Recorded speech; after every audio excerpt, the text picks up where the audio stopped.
ನಮಸ್ತೆ ಟಿವಿ 20 ಕನ್ನಡ ವಾಹಿನಿಗೆ ಸ್ವಾಗತ. ಭಾರತ ಚುನಾವಣಾ ಆಯೋಗದ ನಿರ್ದೇಶನದಂತೆ ನಡೀತಾ ಇರುವ ವಿಶೇಷ ಮತದಾರ ಪಟ್ಟಿ ಪರಿಷ್ಕರಣೆ ಸರ್ವೆ ಕಾರ್ಯಕ್ಕೆ ಮಾನ್ವಿ ಪಟ್ಟಣದ ವಾರ್ಡ್ ನಂಬರ್ 26ರ ಇಸ್ಲಾಂ ನಗರ ಹಾಗೂ ಪರ ಕಾಲೋನಿ ಪ್ರದೇಶದಲ್ಲಿ ಮಂಗಳವಾರ ಅಧಿಕೃತವಾಗಿ ಚಾಲನೆ ಕೊಡಲಾಗಿದೆ. ಹೆಚ್ಚುವರಿ ಜಿಲ್ಲಾಧಿಕಾರಿಗಳು, ಸಹಾಯಕ ಆಯುಕ್ತರು, ತಾಲೂಕು ದಂಡಾಧಿಕಾರಿಗಳು ಹಾಗೂ ಪುರಸಭೆಯ ಮುಖ್ಯಾಧಿಕಾರಿಗಳು ಸರ್ವೆ ಕಾರ್ಯಕ್ಕೆ ಚಾಲನೆ ನೀಡಿ ಮತದಾರ ಮಾಹಿತಿಯನ್ನ ಸಮರ್ಪಕವಾಗಿ ಸಂಗ್ರಹಿಸುವ ಈ ಮಹತ್ವದ ಕಾರ್ಯಕ್ಕೆ ಸಾರ್ವಜನಿಕರು ಕೂಡ ಅಗತ್ಯ ದಾಖಲೆಗಳು ಹಾಗೂ ಮಾಹಿತಿಯನ್ನ ನೀಡಿ ಸಹಕರಿಸುವಂತೆ ಮನವಿ ಮಾಡಿದರು.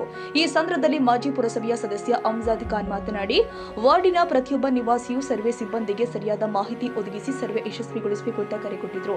ಸರ್ಕಾರದ ಯೋಜನೆಗಳ ಪರಿಣಾಮಕಾರಿ ಅನುಷ್ಠಾನ ಹಾಗೂ ಮತದಾರ ಪಟ್ಟಿಯ ನಿಖರತೆಗಾಗಿ ಈ ಸರ್ವೆ ಅತ್ಯಂತ ಮಹತ್ವದಾಗಿದೆ ಎಂದಿದ್ದಾರೆ. ಇನ್ನು ಕಾರ್ಯಕ್ರಮದಲ್ಲಿ ವಾರ್ಡಿನ ಸಾರ್ವಜನಿಕರು, ಸ್ಥಳೀಯ ಮುಖಂಡರು, ವಿವಿಧ ಇಲಾಖೆಗಳ ಅಧಿಕಾರಿಗಳು ಹಾಗೂ ಸಿಬ್ಬಂದಿ ಭಾಗವಹಿಸಿದ್ರು. ಸರ್ವೆ ಕಾರ್ಯವು ಶಾಂತಿಯುತವಾಗಿ ಹಾಗೂ ಸುಸೂತ್ರವಾಗಿ ಆರಂಭಗೊಂಡಿದೆ. ಸೈಯದ್ ಖಾದರ್ ಬಾಷಾ, ಟಿವಿ 20 ಕನ್ನಡ, ಮಾನ್ವಿ.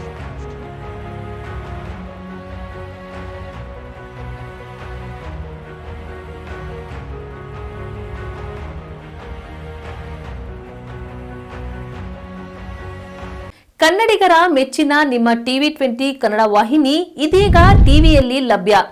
ಕರ್ನಾಟಕ ಮತ್ತು ದೇಶ ವಿದೇಶದ 360 ಡಿಗ್ರಿ ಸುದ್ದಿ ವಿವರವನ್ನ ಪಡೆಯುವುದಕ್ಕೆ ಟಿವಿ 20 ವಾಹಿನಿಯನ್ನು ಲೈಕ್ ಮಾಡಿ, ವಿಡಿಯೋಗಳನ್ನು ಶೇರ್ ಮಾಡಿ, ಕಮೆಂಟ್ ಮಾಡಿ, ಸಬ್ಸ್ಕ್ರೈಬ್ ಮಾಡಿ.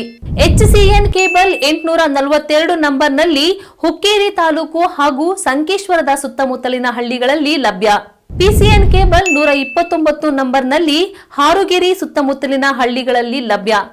ರಾಯಬಾಗ್ ಡಿಜಿಟಲ್ ಚಾನೆಲ್ ಕೇಬಲ್ 80ನೇ ನಂಬರ್ನಲ್ಲಿ ರಾಯಬಾಗ ತಾಲೂಕಿನ ಸುತ್ತಮುತ್ತಲಿನ ಹಳ್ಳಿಗಳಲ್ಲಿ ಲಭ್ಯ.